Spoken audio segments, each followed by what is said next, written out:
Ah, shit. Here we go again.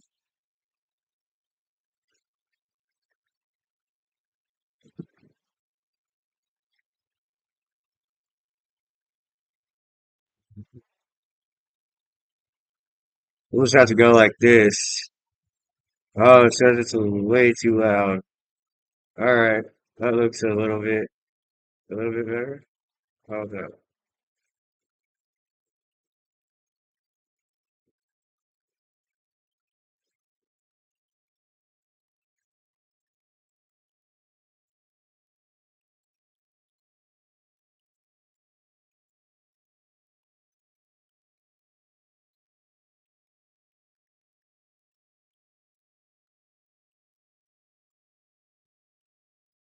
Well, I hope it's going to be loud enough.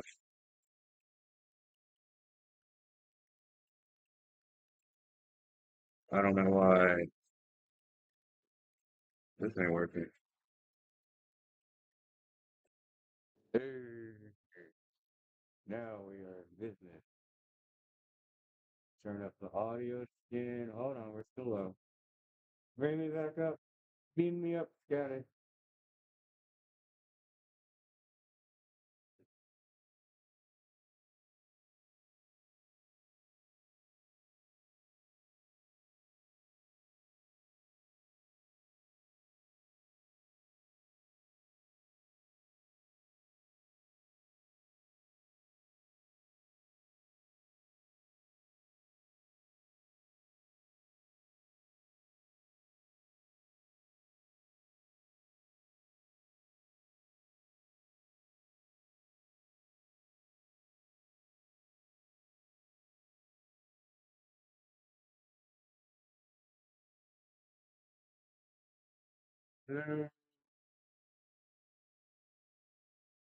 Few minutes.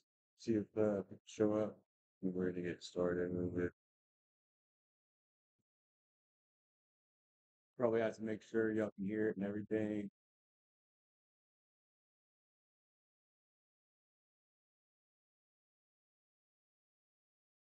I did kind of just drop this out of nowhere. I expected to do this earlier, but that's what I'm doing tonight. Well, here we go. You can't put it off any longer.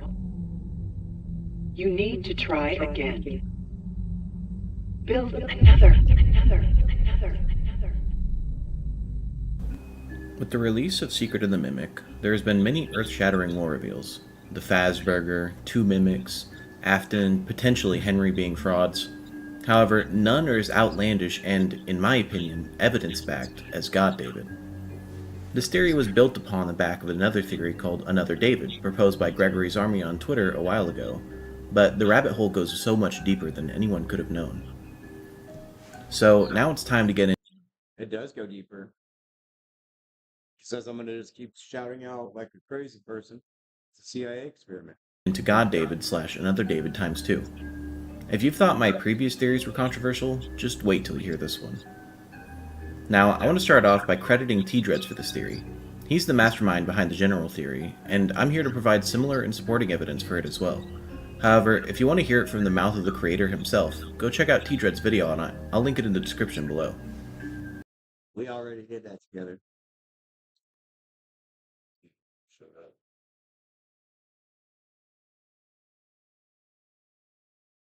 Now, I know these names being tossed around sound nonsensical. What the hell is GodDavid, or Another David? Well, to break it down for you, GodDavid is simply a name that builds upon another David. So let's understand that first to further build upon it. To understand how Gregory connects to the larger narrative being told here, we must first understand how Gregory fits into the story in his own game, Security Breach. When you first boot up Security Breach, we see Glamrock Freddy crash, seemingly in the middle of a performance, and while crashing, we can glimpse into the world as he sees it, where his programming This is the glitch. The glitch that causes follows with everything. flashes onto screen, and we can see that he is set to search for something specific. And when he finds it, his system overloads and he crashes. Now, with the gift of retrospect, he would be on the search for Gregory. However, when we gain control of Gregory, we exit from Freddy's stomach hatch, and the only explanation we're given is that he was hiding.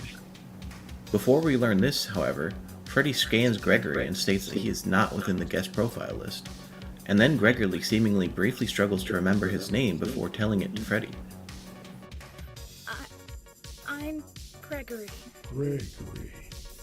Then, throughout the course of the game, we can find a room that has a doorway that would only allow for a child to enter.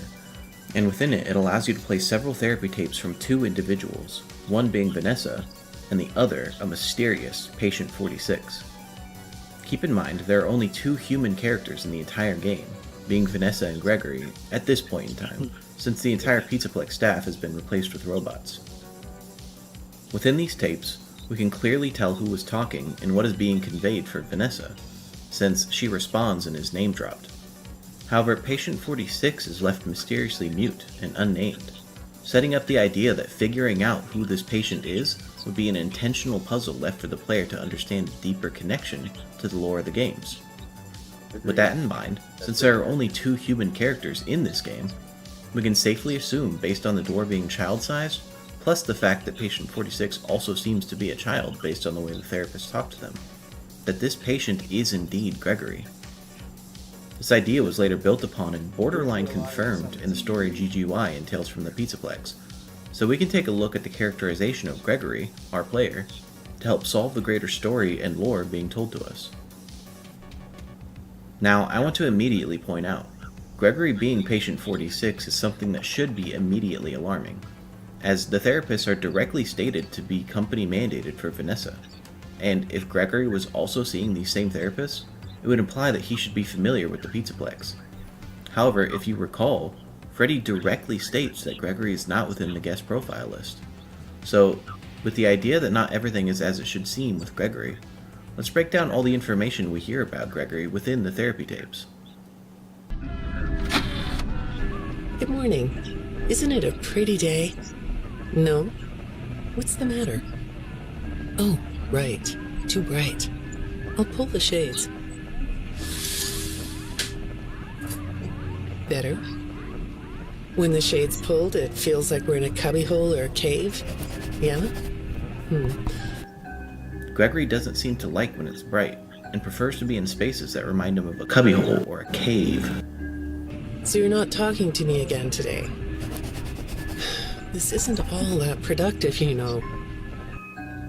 We then immediately hear that Gregory often doesn't talk in these sessions, and they're rather unproductive. Don't you think the sessions are more successful when you talk to me? You know, everyone associated with this company gets performance reviews, right? We hear that just like Vanessa, the therapists are also working for the company when being assigned to Gregory, implying that he is important to whoever is at the top of Fazbear at the moment. When my sessions don't get results, my reviews aren't very good. If you don't want to talk for your own sake, how about for mine? You don't want me to get in trouble, do you? I could be put in the corner for a timeout. Yeah, you think that's funny, huh? Then, for the last segment of this tape, we hear that Gregory finds the idea of the therapist being punished and put into timeout amusing. You're not going to talk to me? No? What's the problem? Oh, the flowers? Yes, these are particularly fragrant today, aren't they? I'll move them. The next thing we hear is that Gregory still doesn't want to talk, and strangely, it seems to be because of the flowers that are particularly fragrant.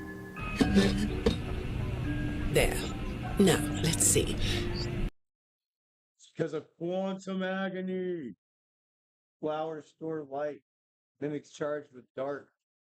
They don't work well together. What are you looking at? You're amazingly alert, aren't you? The therapist notes that Gregory seems to be looking at something that she cannot see, and then states that he is amazingly alert. All right. Well, I'd like to have you tell me about yourself, but I can see that you're not going to do that. Or are you? She then says she wants Gregory to tell her about himself, and then questions whether or not he will. All right then. If you aren't going to talk to me, I'll just go by these notes. You just sit there and be comfy. Or not. That chair doesn't really fit you, does it? Gregory proceeds to not talk, and the therapist tells him to sit comfy before saying that he can't because the chair doesn't fit him, pointing the player again towards the fact that the patient 46 is a child. Well, this won't take long. Let's see. Your previous counselor is no longer available. Does that bother you? No? You don't look surprised to see me sitting here instead of your last therapist. The therapist then decides to check notes on Gregory since he won't talk, and upon doing so states that his previous counselor is unavailable, and notes that Gregory is not surprised or upset about this fact. Well then, let's get to it. I'll admit that some of what's in your file is a little surprising. Overall, you don't come across as a troublemaker, but if you read between the lines, it's clear that you have a little rebellious side, right? We then learn that the therapist is surprised by the fact that Gregory seems to have a rebellious troublemaker side of himself, and that he does not outwardly present this way. Yeah. And I'm surprised by your knowledge of computers. You're something of a phenom. Do you know what that word means? It means you have unusual skill. She then goes on to state that Gregory has an unusual level of skill revolving computers, and says he is a phenom, and then explains to him what this means. Again, with the gift of retrospect, this should be another red flag for Gregory's character, since in the parts and service section of the game, he's unsure of how to help Freddy, as the machinery is way too complicated for him. Like a hacker. I assume you know what a hacker is. Yes? Do you think of yourself as a hacker? She then says he's like a hacker before asking if he thinks of himself as a hacker. Good morning. It's good to meet you. I've read your file, so I'm up to speed on what you and your previous therapists have worked on. Sure, you can have a candy. I'll have one too. The next tape involves a new therapist that states she is already up to speed on his previous sessions since she's read his file, and then allows him to take a candy after he would seemingly gesture for one, since we do not hear him vocally ask. You look chill sitting there like that. Not a care in the world, huh? All right.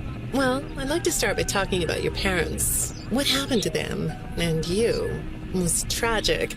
But when I looked through the notes, I didn't get a sense that you've processed that emotionally. When I read your account of what happened, it came across as, well, more of an objective rather than a subjective narrative. Oh, sorry. You don't know what that means, do you? What I mean is that the way you told the story is more like you were reading something from a book than you were talking about your own past. That makes me think you've cut yourself off from it. Is that right? Not sure? Well, I see in your file that you spend a lot of time by yourself and are good at self-dialogue. You know what I mean? Here's where it starts to get real juicy. The therapist says she'd like to start by talking about Gregory's parents, stating that whatever happened to them, and in turn also him, was tragic. However, she states that upon looking through his notes of him recollecting these events, he doesn't appear to have emotionally processed them. She states that his recount of the events came across more as an objective retelling rather than a subjective, and that it seems more like he was reading about the events from a book rather than talking about them from his own past. Keep this in mind for later. This will be on the test. So, like, a big question to ask here is if they're doing counseling, hey, do they already know they're trying to put another consciousness in Gregory? If so, doesn't that in turn mean that this is a bigger thing than just Fiona at Fazbear Entertainment, that like other people are actually in on it because they're getting counselors on it? Or B, do the counselors not actually know? Because Gregory's not in the files. Oh, I did not mean to do that at all. Holy crap, where was I?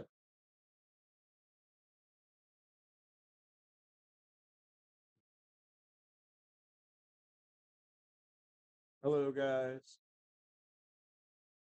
right? Not sure? Well, I see in your file that you spend a lot of time by yourself and are good at self-dialogue. You know what I mean? Here's where it starts to get real juicy. The therapist says she'd like to start by talking about Gregory's parents, stating that whatever happened to them, and in turn also him, was tragic. However, she states that upon looking through his notes of him recollecting these events, he doesn't appear to have emotionally processed them. She states that his recount of the events came across more as an objective retelling rather than a subjective, and that it seems more like he was reading about the events from a book rather than talking about them from his own past. Keep this in mind for later, this will be on the test. She then states that it seems like he's cut himself off from these events, and that he spends a lot of time alone and is good at self-dialogue, or in other words, talking to himself. This detail should be another thing that sets off a red flag about his character, since we know from Ruin, and also from Escape the Pizzaplex, if we still consider the events canon and or parallels, then we know for a fact that Gregory is good friends with Cassie, and spends a majority of his time with her. Asking yourself questions and getting answers. So maybe you should ask yourself how you really feel about your past. We hear at this moment that Gregory often asks himself questions and receives answers, which will be expounded upon in a moment. However, the therapist then suggests he ask himself about how he really feels about his past.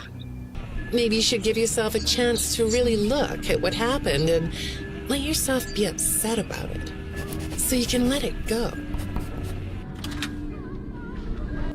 She then suggests that he should process these feelings about his past and allow himself to be upset about them, so that he can let it go.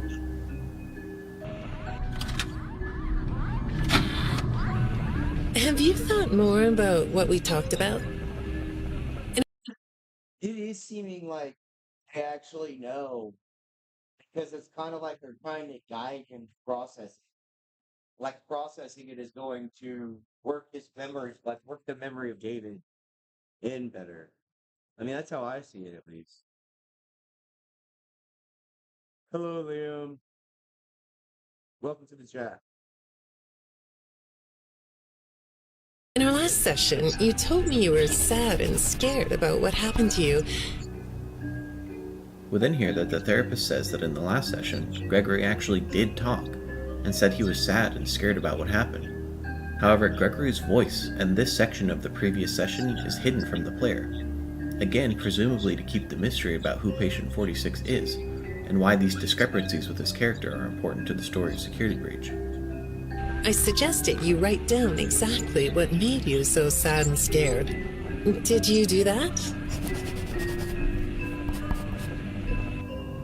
We then hear that it was suggested to Gregory that he write down what made him sad and scared, and upon being asked if he did, there's a long pause where it is indiscernible to the player as to whether or not this question was answered.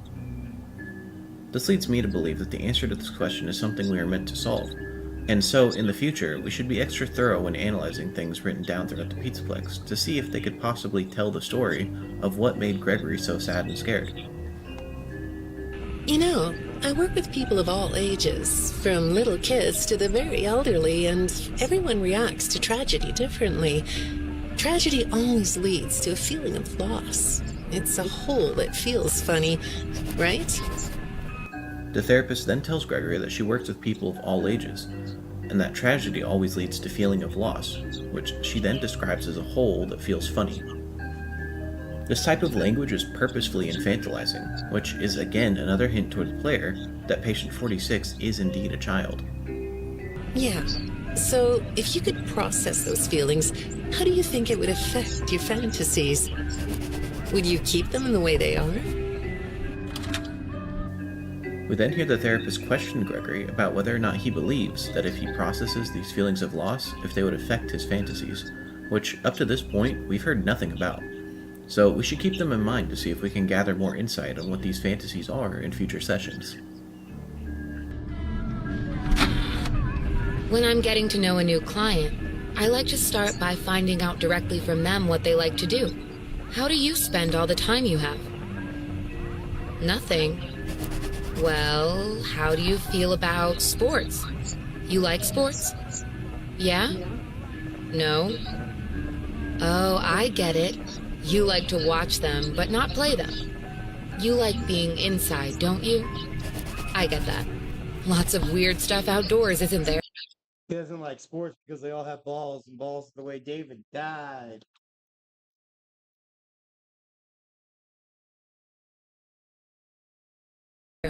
Yeah, I understand. We then jump in with a new therapist who questions Gregory on what he likes to do, and here's where things start to get interesting again. The therapist responds to Gregory's silence as if it would appear that Gregory does not do anything for fun. She then suggests sports, upon which Gregory again doesn't respond, and she resorts to guessing about whether or not he enjoys these things. The implication within the subtext here is that Gregory doesn't seem to enjoy anything, except remaining indoors, upon which the therapist states that she understands his sentiment, as there are strange things outdoors. Well, I hate to do this right off the bat, but I've Could it be that David died outside? Dun dun dun. been directed to ask you about this. Apparently, I'm the 4th therapist you've had. And apparently, all 3 of your former therapists have gone missing. Or 2 of them are missing. I don't want to scare you, but I have to tell you that one of them was found dead. That doesn't seem to upset you. Well, then I guess I'll go ahead and tell you that the woman's body was pretty messed up. It looked like it was mangled by machinery. That doesn't bother you either? The therapist then states that she unfortunately has been instructed to confront Gregory about the fact that 2 of his previous therapists have gone missing, and another has been found dead, described as mangled by machinery, and that this information does not seem to upset Gregory at all. It's all pretty strange, I think. I'm not clear on the circumstances. Apparently the police don't have any evidence. She then says that she's not clear on the circumstances, however, the police seem to have no evidence. How does all of this make you feel? Maybe I should be watching my back. Yeah, that's funny, isn't it? Okay, shall we move on to something lighter? Then she asks Gregory how he feels about all this, and then asks jokingly if she needs to watch her back, upon which Gregory seems to find this amusing. Do you know a place called Freddy Fazbear's Mega Pizzaplex? I'll take your silence as a yes. And besides, I know you know it, because the technicians who work for Pizzaplex know you. Or rather, I guess it would be better to say that they think they do. They report that they've caught you on camera, or at least it appears to be you. Nothing to say about that?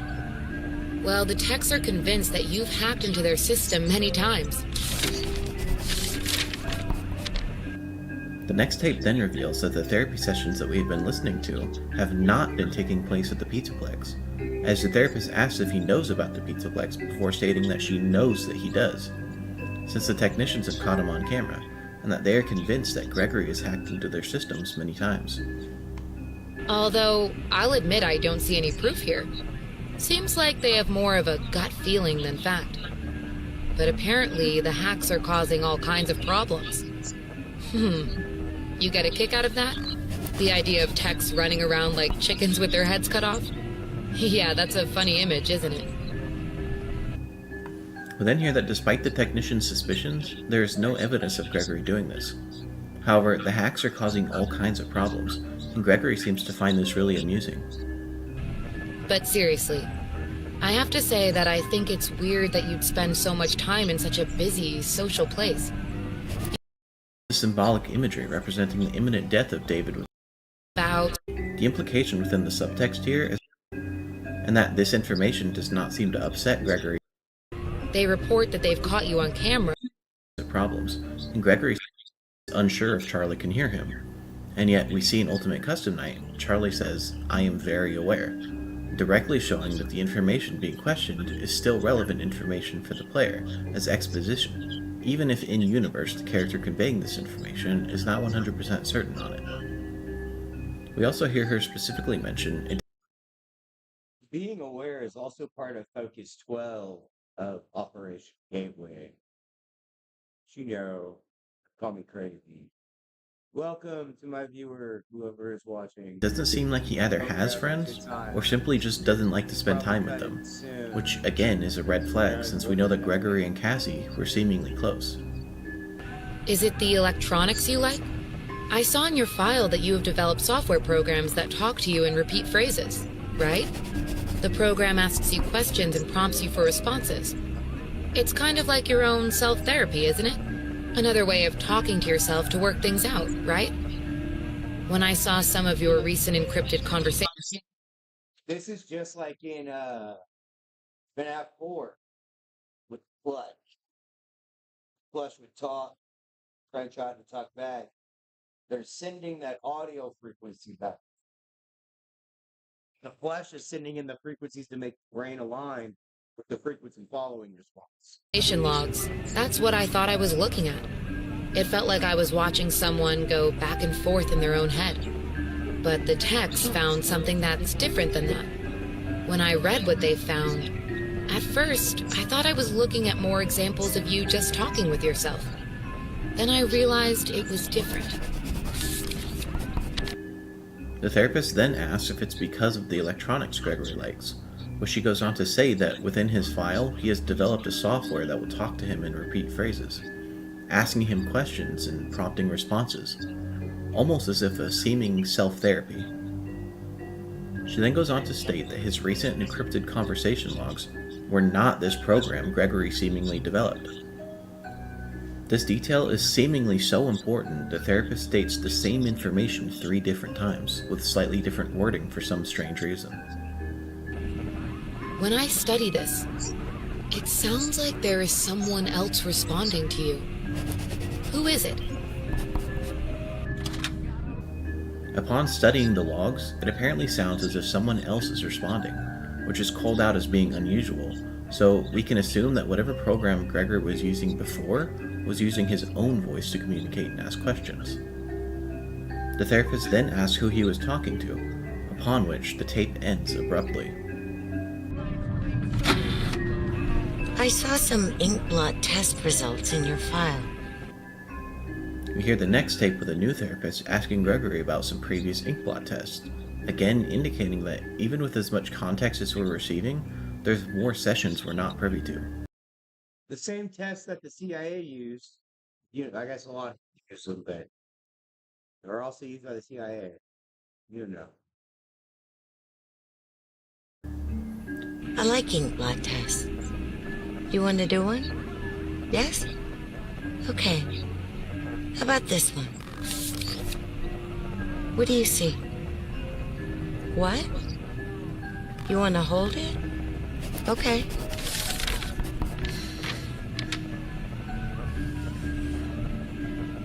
You think it's a mask? It reminds you of a mask? Like a disguise? Yeah, I can see that. You like the idea of being disguised? Disguises let you be sort of invisible, don't they? You can get away with almost anything when you're invisible, can't you? Yeah, you like that idea, huh? Since Gregory seems to have responded positively to the idea of tests, the therapist brings out some new ones, upon which Gregory seems to ask for the test, and apparently tells the therapist he thinks it's a mask. However, this brings into question all the tapes we've heard up to this point, since we the player never hear Gregory speak, and yet seemingly the therapist does. It is possible he simply gestured in a way that made the therapist guess he was referring to a mask, since she does ask the question again as if seeking confirmation.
on the correct guess.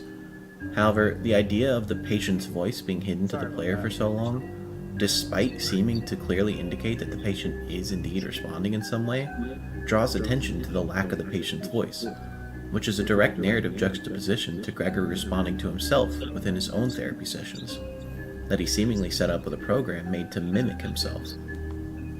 Anyway, the therapist then goes on to indicate that Gregory seems fond of the idea of masks, as they seem to make him feel invisible and like he can get away with almost anything. Well, okay, moving on. I have another report we need to talk about. Apparently, the techs were reviewing communications going in and out of this building, and they came across some interesting things. They say you were in communication with someone, or maybe something. Pretty strange. What do you think about that?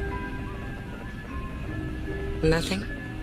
Well, the techs say it looked to them like it was an attempt to manipulate you, or maybe to lure you somewhere.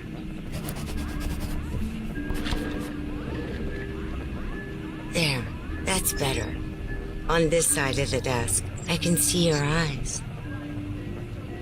Thing is, when I read the communications, I get something different out of them. I don't think you're being... I think that's pretty big too. You know, I can see your eyes, but they don't make a remark about him being like robotic. Like they either have to know that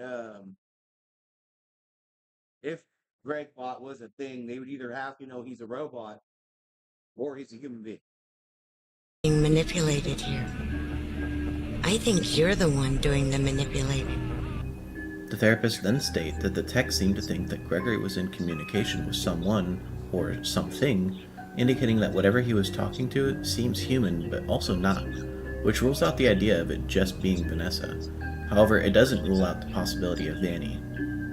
The technician seemed to think that Gregory was being lured and manipulated. However, the therapist seems to think the communication logs fit more with Gregory doing the manipulating. No comment? Huh? Okay.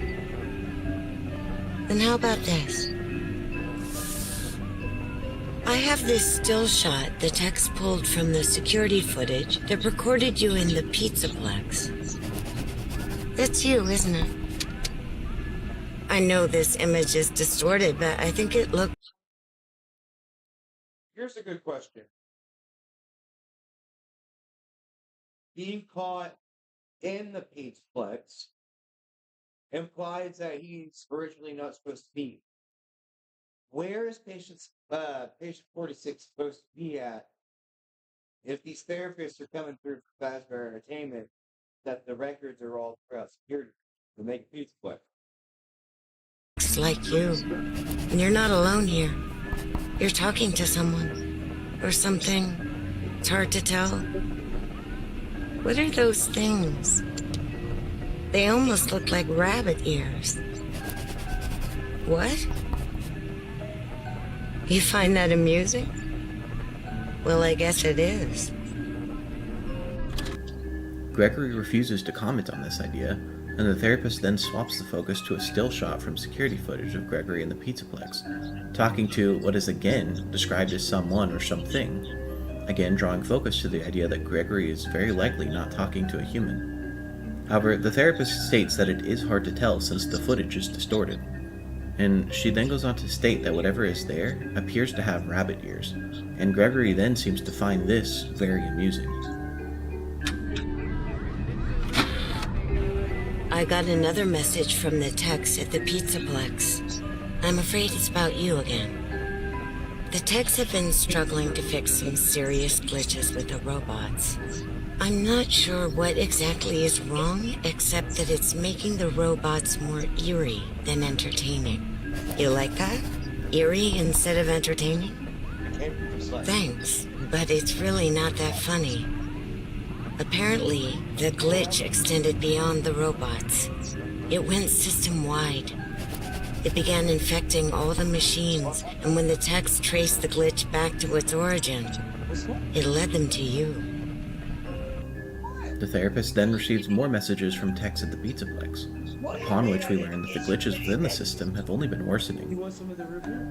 The therapist goes on to clarify that the glitch originally was only within the animatronics. However, it is now currently spreading throughout all of the systems in the Pizzaplex, and the source of the glitch seems to be stemming from Gregory. We then hear some very important information about how the glitch seems to function.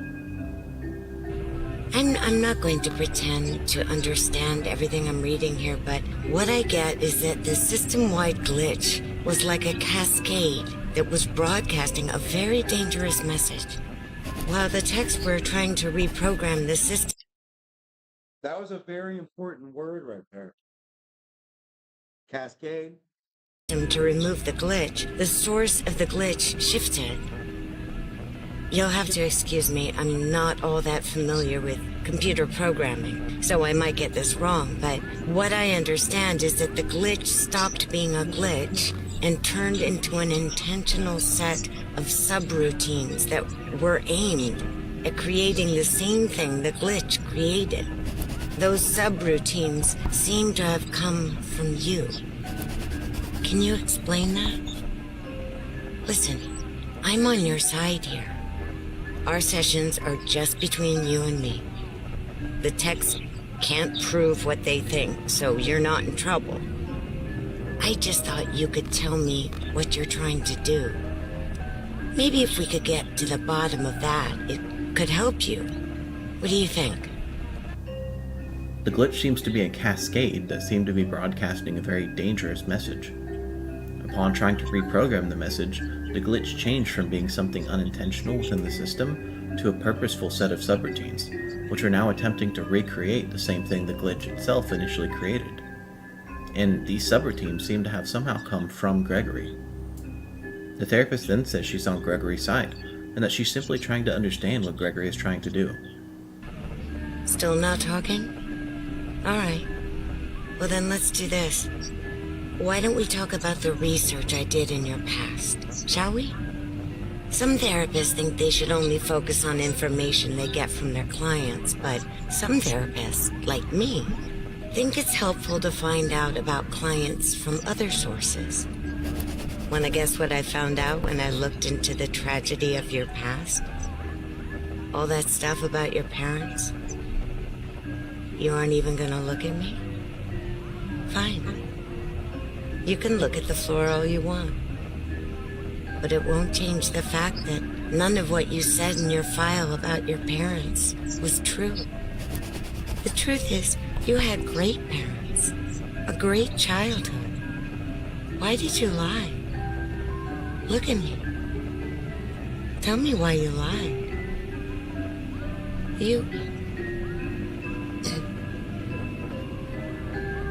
Well, I can understand why you might feel angry about the way I just confronted you. Why don't we come back to this another day? You're shaking your head as though that's not going to happen. Gregory then refuses to speak again, and the therapist swaps the focus to Gregory's past, and this is where it all starts tying together. She states that she took the liberty to do research into Gregory's history outside of what he himself had told her. She states that upon looking into the tragedy of his past, everything he specifically said about his parents was a lie. Nothing he had said in regards to his backstory was truthful. She says that Gregory had great parents and a great childhood. She asks Gregory why he lied, and he seemingly becomes very upset and indicates to her that there won't be another therapy session. And indeed, this is the last tape we have to work with. Okay, that was a lot. So I'll try to condense all this information into plot-relevant bullet points, so we can more easily digest the story that we're being told. The identity of Patient 46 is an intentional mystery left for the player to solve. Using context clues, we can say that Gregory is physically Patient 46, but there seems to be some sort of discrepancy between the way he acts at different points in time. Gregory at one point in time prefers to be in enclosed dark spaces like a cave. Gregory rarely talks in the sessions, and he finds the idea of the therapist being amusing.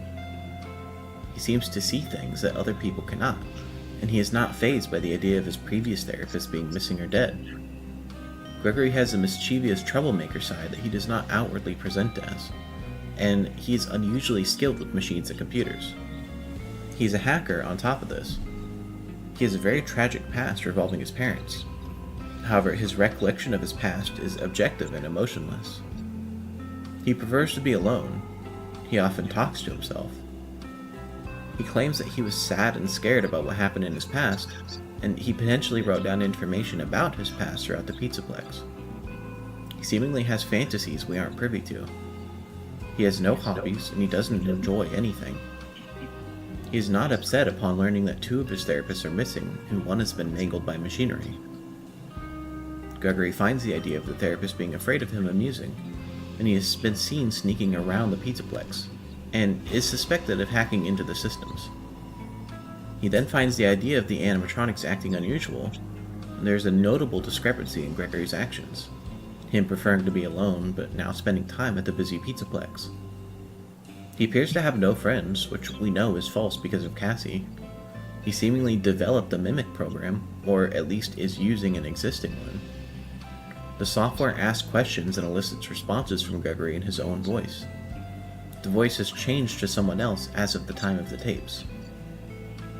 Gregory likes the idea of masks and being invisible and able to get away with things. Whatever he was in communication with seemed to resemble a rabbit in some form. Gregory seems to be manipulating whatever he is in communication with.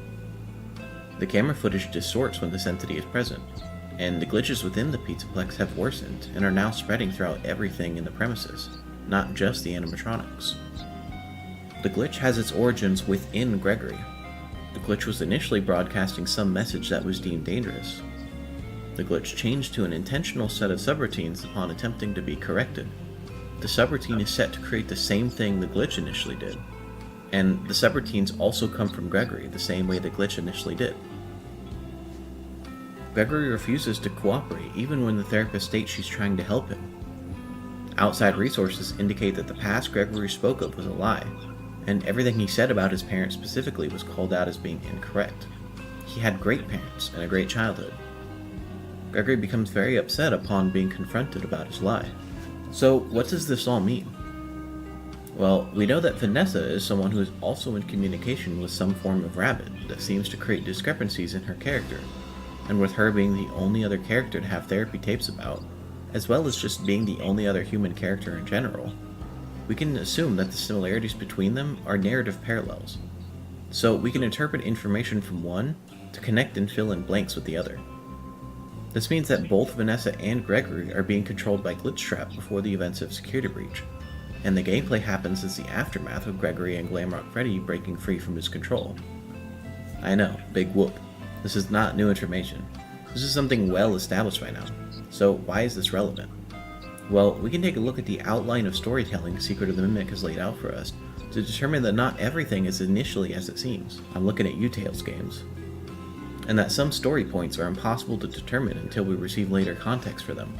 Right now, we've been looking at the story from the top, presumably near the endpoint of the current arc, and are having to work our way backwards, getting clues in future releases that provide information about past events in the timeline that connect and explain what's really happening. We've been looking at the finished product from an external view, and are not being shown the foundational information that the product is based on. So whatever we think might be going on will probably be more complex than initially perceived. With this in mind, is it possible that there are clues to Gregory's story that hint towards a larger narrative we couldn't have known? Are there any outliers from what we have seen in his therapy tapes that aren't perfectly explained by Glitchtrap gaining control over Gregory? Yes, there absolutely are. So let's split up the generalized information between things easily explained by Glitchtrap, things that aren't, and what crosses over between the two. Gregory prefers being in enclosed dark spaces. This is not easily explained by Glitchtrap because if we're drawing the similarities between Vanessa and Gregory as to being from Glitchtrap, then the discrepancies between them indicate something more going on outside of Glitchtrap. And Vanessa is explicitly called out as being afraid of dark enclosed spaces. Now, this next part people might find contentious. However, I don't believe that Vanessa's backstory is faked like Gregory's. There are a couple of things that lead me to this conclusion, but the primary factor is the fact that Gregory's backstory was explicitly called out as being faked upon further research into his past, using outside resources. And when we hear about Vanessa's past, we explicitly hear that the therapist gathered information from outside resources, that being the court documents. This explicit juxtaposition when the two characters share so many other traits shows the audience that this information is important. Alongside this, it's a lot harder to fake and forge documents about fake court cases, especially when these documents presumably would be coming from at least the state-level courts, meaning it shouldn't be anywhere Glitchtrap can affect, than it is to fake a backstory that is also explicitly called out as seemingly being told as if read from a book. This means that this tragic backstory has nothing to do with Glitchtrap, as we don't see this trait in Vanessa. The idea of Gregory being emotionless about his past, while Vanessa audibly becomes small and meek while speaking about hers, also indicates this difference between them, again hinting about his backstory having its origins from something other than Glitchtrap. Gregory claims he's sad and scared about whatever happened in his past, and while he shares this trait with Vanessa, we again know from what I stated previously that the reasons for this are likely not because of Glitchtrap. This then begs the question, in the previous sessions, Gregory was initially emotionless about his past and seemed to simply recount the events, as if reading from a history book about some ancient tragedy. However, he now seems to actually feel sad and scared. So the question then becomes, why? What has happened to Gregory? We'll delve into this question in a moment, since we know this isn't from Glitchtrap, as also Glitchtrap would have no reason to implant false memories, if he can seemingly change a person's entire personality. And we have clear parallels between the way Gregory acts after the glitch and the system starts taking over, and how Vanessa acts as Vanny. That means the detail about Gregory having no hobbies and no friends, alongside him seeming to only remain indoors and remain alone, is again not from Glitchtrap, as we already have these personality traits expressed from before Glitchtrap is taking over, and these are separate.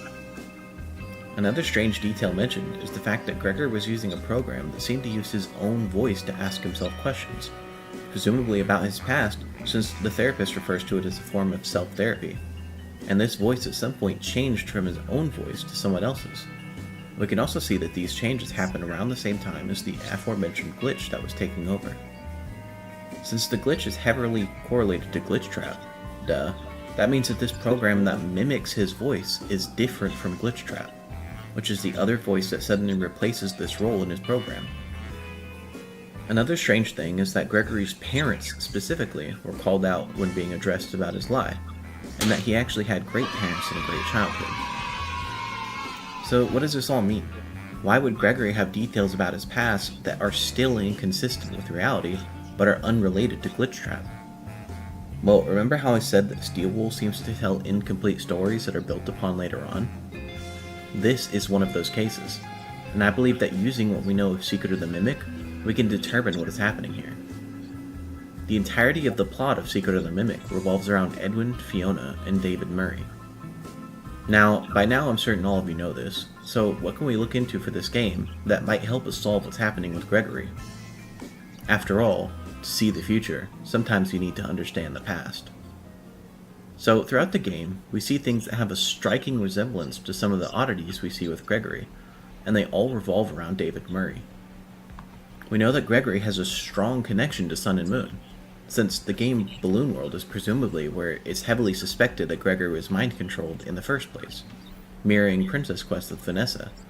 And in this game, as you play, the game cycles between day and nighttime, displaying the characters of Sun and Moon, respectively, which are both heavily tied to Fiona and possibly Edwin as well. Gibby's Horror Homestead made a great video that characterized Moon less as Edwin and more so the initial programming of M1 before it mimicked Fiona. However, Sleepy Moon / Nightlight does share a voice actor with Edwin Murray as well, so I could see it being representative of both. Anyways, since we know Fiona is characterized as Sun, it makes it very interesting that the only time the glitches in the game appear is during the daytime, when the sun is up. When you go through all of these glitches within Balloon World to reach the deepest level of glitch, sound familiar? Eclipse appears on the screen, smiling menacingly, and tells you to go to sleep, and the game crashes. This is incredibly similar to what we see with Vanessa, where Glitchtrap enters her mind by playing a game, and then putting together a series of glitches, and when she gets taken over, we see Glitchtrap gesturing for the player, Vanessa, to shush. With the aforementioned parallels between Gregory and Vanessa, We can safely assume that these two scenes that mirror each other are having the same effect. So Gregory is being taken over by whatever entity is representing Eclipse. This then proposes the question, who is Eclipse? We know that it's not another form of glitch trap, as we've already discussed that Gregory was in communication with someone that was mimicking him before the glitch got into the Pizzaplex in himself, alongside other differences between Gregory and Vanessa. Since we can assume that Sun is Fiona and Moon is likely Edwin, this would make Eclipse symbolically represent David, the combination of both his parents. Which means that if Vanessa is being turned into another glitch trap, as seen by her creating her own felt costume and killing children, this would mean that Gregory is being turned into another David. So the things that don't line up with Gregory or glitch trap, we can see if they apply then instead to David. David appears to like hiding in small enclosed cubby spaces in the dark, as seen as his hideout in the storytime section of the game, which lines up with Gregory's described action in the tapes. David has a tragic past regarding his parents. His mother was killed in a fire when he was around 3, and his father was neglectful and negligent. He is then later killed in some mysterious manner, either in a tragic accident with the loading dock, being killed by a giant moon head falling on him, or as a nefarious plot from Afton to further destroy Edwin's life to take his business, which lines up with Gregory's seemingly fake tragic past. We also know that initially, Gregory recounts this past emotionlessly, as if he's reading it from a book, or, since we know the nature of this discrepancy is technologically based, being pulled from a dataset. Gregory prefers to be alone, and we know that David is likely always alone since children were requested to no longer be present in the factory, which is where it seems he spent the majority of his time. And we never see drawings of David with any friends aside from M1, unlike the drawings we see in other games where there are multiple children as friends. Gregory seems to not have any hobbies, which would align with something robotic trying to recreate an approximation of a child who never got out and did much due to his neglect. David talked to machines that repeated phrases he said and more. This lines up with Gregory's self-therapy. The mysterious fantasies that were alluded to earlier would fit with David, as Glitch Trap isn't really known to fantasize. These fantasies could be memories of the past that Gregory spoke of before, as they would appear to be nonsensical things a child would dream up if he knew they weren't real events. We also know that whatever program Gregory was initially talking to was using his own voice and changed later on. This is when the aspects of David Mimic, or M2, was replaced with Glitch Trap, as Gregory started talking to a rabbit that was using a separate voice from his own. We see that Gregory likes to wear disguises. And this is what I was telling you about, like whenever I was guesstimating weeks ago, Baz, that the whole reason the blob got so mad when Burn Trap came out was that it was supposed to be David, but Afton went, took its place, and put himself first. And put on masks, which also lines up exactly with what we see of M2, who is the first ever attempt at remaking David. The glitch that spreads throughout the Pizzaplex has its origins within Gregory, which would make sense if Gregory was initially infected with someone or something trying to remake David, and then later on housed the code for Glitch Trap within him. The glitch was broadcasting a dangerous message that turned into a set of subroutines that was meant to create whatever the glitch initially was. If the initial programming was something along the lines of find a child to turn into something else, we could easily see how this coding would be manipulated by Glitch Trap into luring and killing children. This initial glitch would then have presumably been find a suitable host to recreate David. Okay, that's all well and good speculation using the therapy tapes, but is there anything within the environmental storytelling and security breach that hints towards this now that we know about David? Something we're going to do on part 2. We're going to finish the video. If not, I'm pretty busy at work this week.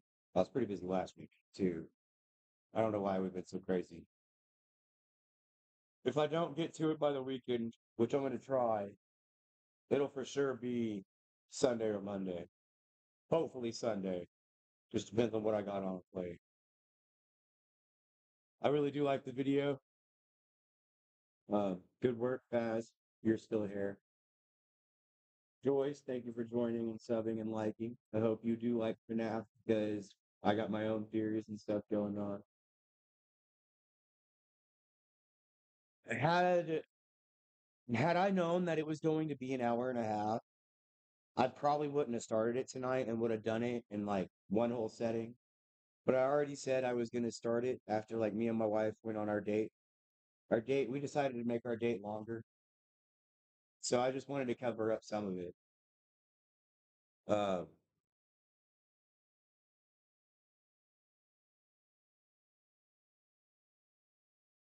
I have you here.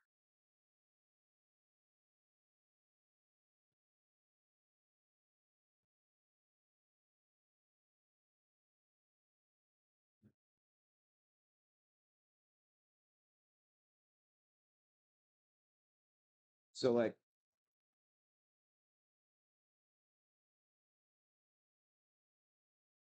I'm sure you'll show up on the next one. We could do this on the next. But yeah, wait, there's the one thing I wanted to look at. We're gonna look at that first. I just don't remember exactly which part I had it on.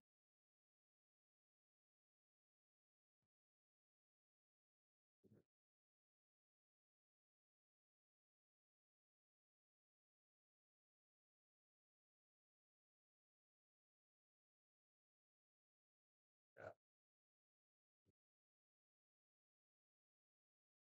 it's gonna be in this part.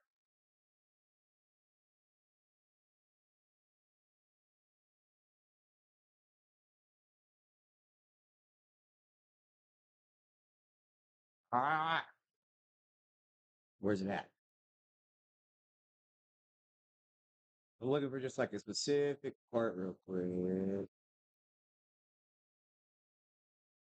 I need to update this too because I found even more stuff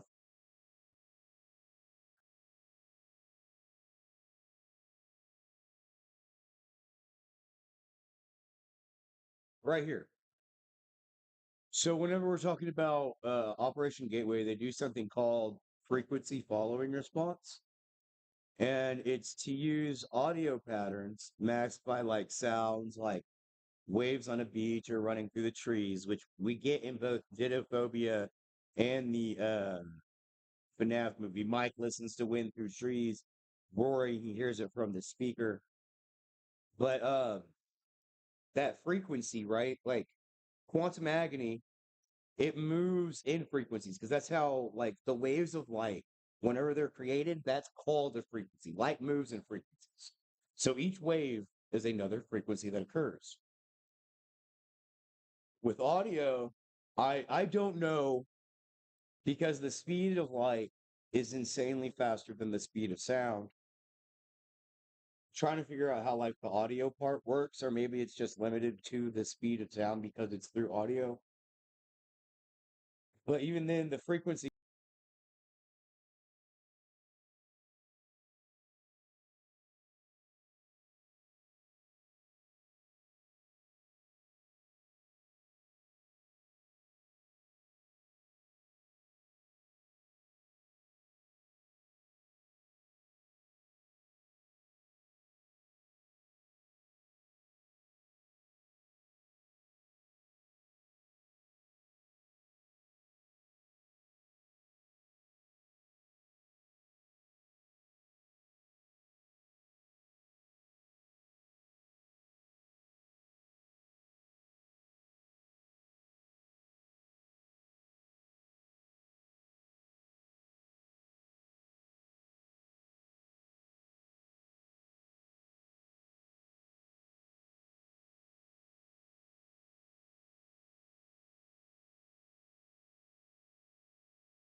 Oh, hello, hello, hello.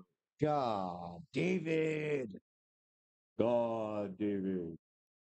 So I don't know on what part it cut out on, but in Man in Room 1280, it basically tells us if you injure someone's frontal lobe, you can put frequencies in their brain. That's what happens whenever Andrew is taking over Afton while he's in Heracles Hospital. And then if you look at the Biden 1983, Crying Child got bit. They tried God David. 1987, whoever they were trying to move over got bit. They survived. Last we heard, I believe, the Bite of 87 lived. So we can expect that's probably who Fiona. That was probably Fiona's transference right there. Or Mr. Burrows. Either one.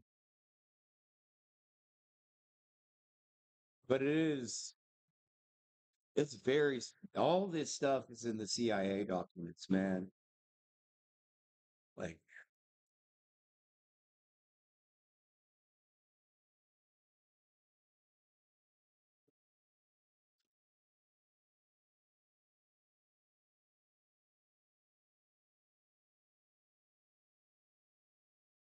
stuff right line. There it is. So, oh, is this one bigger than the one I saw? All right, but see here, even here when they talk about it, like you got the pictures of the brain looking just like freaking FNAF world. Let me see. Yeah, we can. There we go. Boom, boom, boom, boom, boom.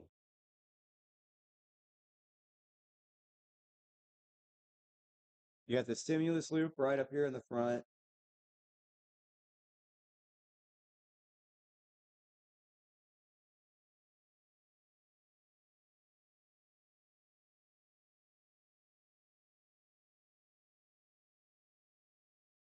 Here it is. To achieve synchronization of brain hemispheres, the hemisync technique takes advantage of a phenomenon known as the frequency following response, which means that if a subject hears a sound produced at a frequency which emulates one of those associated with the operation of the human brain. So and it's a frequency that is similar to the frequencies that the human brain operates, the brain will try to mimic. That's just a coincidence. The same frequency pattern by adjusting its brainwave out. So with this, like in the Man in Room 1280, they get bit. The brain is more susceptible to mimicking this output. They put the frequency in, the memories get taken in, then the child is consciousness swapped.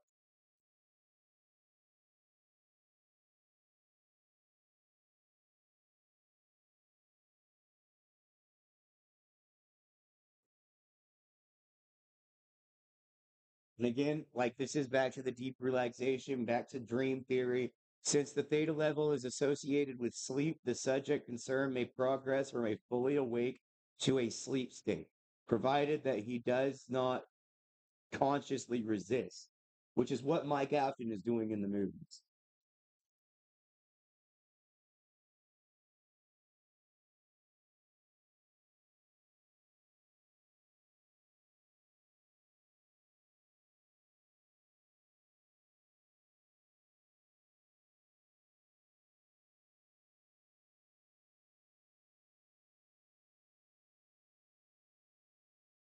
Well, I don't know if they're the same, but I do think it's the same thing because whenever Afton was trying to take over Jeremiah, and he was trying to resist in the prankster, he ends up cutting his face, which he's doing damage to his head again, which is going to just be able to mix up the signals in his brain so that glitch trap can take over.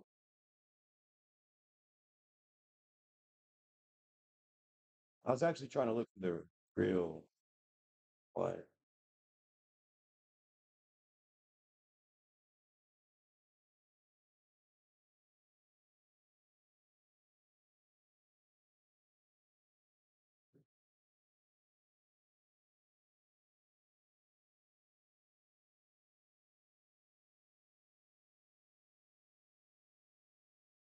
Here it is.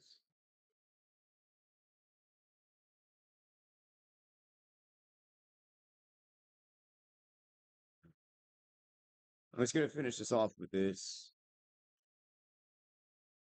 F10, like Fiona, F10 and 4, is deep relaxation. This is the first one where they become the energy level. F12 is whenever they actually work their own brain consciousness into the frequency that they're aware that they are this energy, just like you were saying about the puppet and UCN being aware. And they're able to travel through different systems. Focus 15, like Scott coming into Narrow Raven's stream, while everyone was saying 14, he said 15. Focus 15 in itself, man, check this out. Like this is not just like picked out of a hat. Much as Focus 12 appears to rise naturally out of Focus 10, the state we call Focus 15 grows naturally out of a strong and stable Focus 12, yet a different energy level. Focus 15 leads to a different set of energy systems, marked most of all by its non significance of time. The reason about the bootstrap paradox from Back to the Future happening and Into the Pit, time travel and agony, all of that is specifically, it's not because it's actually affecting time, it's because it's not affected by time, which means non significance of time lines up with this 100%. Then let's finish this. In fact, time as we know it no longer exists. This is why in Into the Pit, you can have 1985 from the MCI in the same existing timeline, in the same time, because he doesn't move to a different timeline whenever he leaves the pizzeria and he sees the car outside and he sees grown up Chip. It's still from the 1985 timeline, and then he goes and sees Chip. But then it's 11 years after because he said he hasn't seen Mike in 10 years. Chip said he hadn't seen Mike in 10 years, and he hadn't seen Mike since, and Mike left a year after the incident. There's an 11-year gap in the same timeline. The only way that makes logical sense is if that energy isn't affected by time. Our explorers have reported that in one area of Focus 15, they have some ability to manipulate time.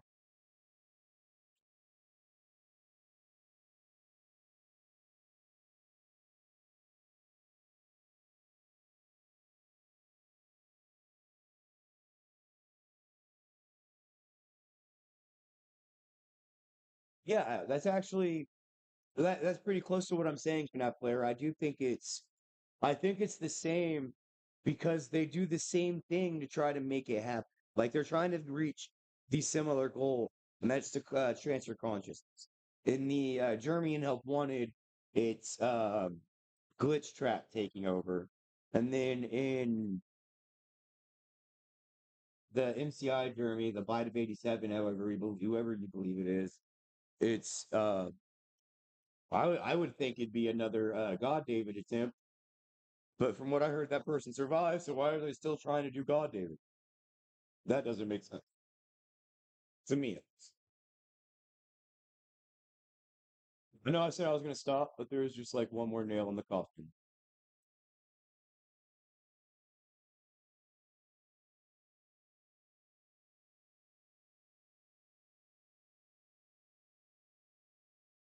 I actually have it already on the Dusty.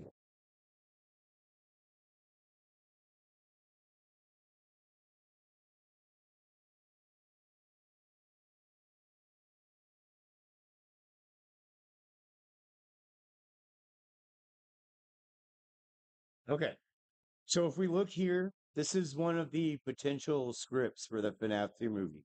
And even if this isn't the one that's going to be in the movie, it could be written with purpose. And he talks about what idea was it for the U.S. Army to get in bed with a pizza place? It's more than just a pizza place, sir. Yeah, they're a circus. I can't believe the government funded the company, which they did. Y'all keep treating me like I'm crazy, but you know. Anyways, we're gonna come right. Where's it?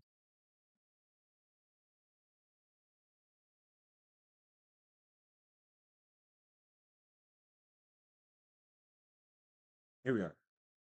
General Everly talks about we're not talking robotics now, are we? He thumps at their gives it a good old thunk-a-doodle, and he says, "This here says nothing about robotics. It's all about vortices and wave functions."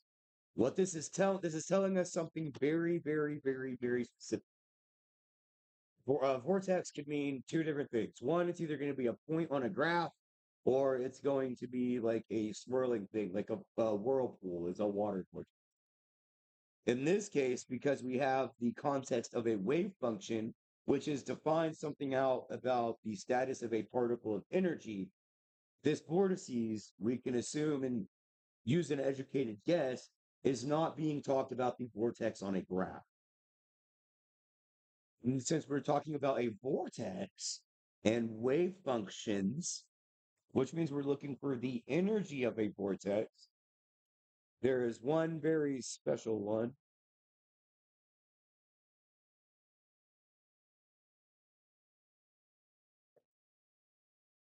And it is the bull in Hurricane, Utah. Why does this matter?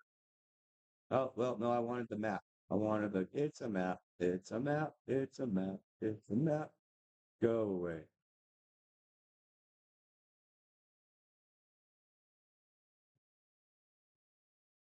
The bull, Utah.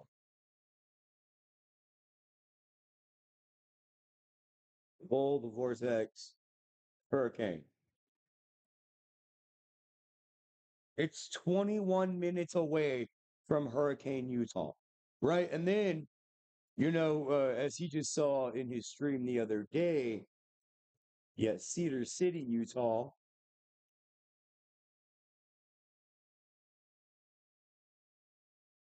It's only 45 minutes away from the vortex, right outside of Hurricane. And the CIA did their experiments all around the bowl because they believed in the energy, because they were trying to harness the energy of that, of the energy. Thank you guys for joining me today.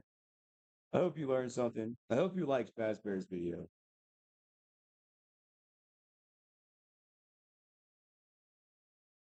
The CIA, yeah, the CIA is mentioned in fact. He talks about Cleve Barker, who was a CIA lie lie detector guy, and then he talks about who worked for the CIA, and he even says like, "How would I know better than the CIA? All the experts." Like he name drops. He straight up says, "All these people. How would I know better than them?" And just like I feel like how TD Reeds felt whenever he keeps trying to tell people about GodDavid, all this shit is here for a reason. And not only is it here for a reason, it spells out the gameplay of FNAF. It tells us everything that's happening to FNAF. I truly believe this is the answer to the Operation Gateway. GodDavid is also correct, obviously, but it's I'm gonna get TD Reeds to see it one day, just like one day. It's always something, but this something isn't gonna be this something. All right, guys. Until next time, make sure you stay floating in the ocean. I appreciate you all joining me. We are going to finally end this stream. I'm gonna go see what my wife's up to. I love you all. Have a great day.